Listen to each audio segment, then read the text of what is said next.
Hai semua, Assalamualaikum. Hari ni Kak Sheila nak share satu resipi sayuran, iaitu cabbage goreng. Resipi ni sangat simple, tapi sangat sedap. Jom masuk dapur. Okey, jom kita tengok resipinya. Dalam resipi ni Kak Sheila guna cabbage yang kecil-kecil ni. So cabbage ni kita basuh-basuh ataupun kita potong dulu, kita basuh pun boleh juga. Okey, kita potong-potong, lepas tu panaskan kuali, masukkan sedikit minyak dan tumis ikan bilis yang ditumbuk kasak. Ikan bilis ni dalam satu genggam. Basuh-basuh bagi bersih, lepas tu tumbuk-tumbuk bagi kasak dan kita tumis. Resipi ni sangat simple, sangat ringkas. And then Kak Sheila masukkan 1 sudu makan paste cili. Kacau-kacau.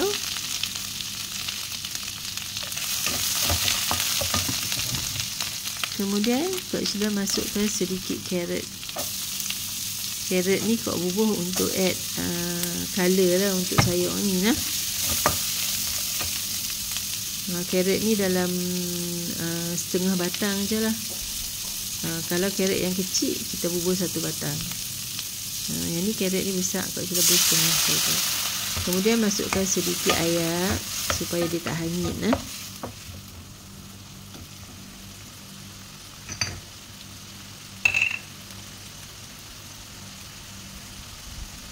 Lepas tu Kak Sheila masukkan 1 sudu kecil serbuk kunyit.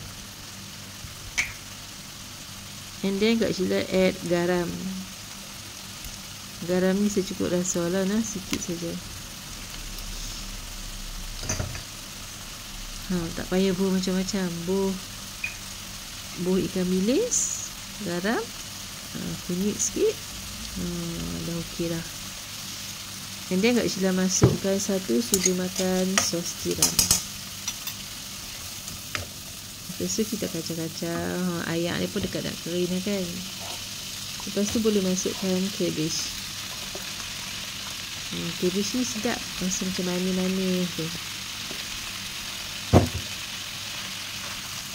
Lepas tu kita kacau bagi dia rata-rata.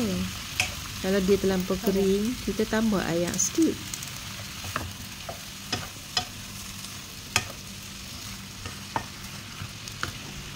Senang nak masak dia kan. Kacau bagi rata-rata, bagi sebati semua. Dah siap dah. Tak payah bubuh sebut perasa semua, tak payah bubuh. Sebab ikan bilis tadi tu dah menjadikan sayur ni sedap. Okey. So hampa selamat mencuba resipi yang simple ni. Kalau hampa tak mau buat sayur cabbage ni, hampa boleh buat sayur lain yang sesuai. Okey, hingga kita jumpa lagi di next recipe insya-Allah. Cabbage goreng. Assalamualaikum.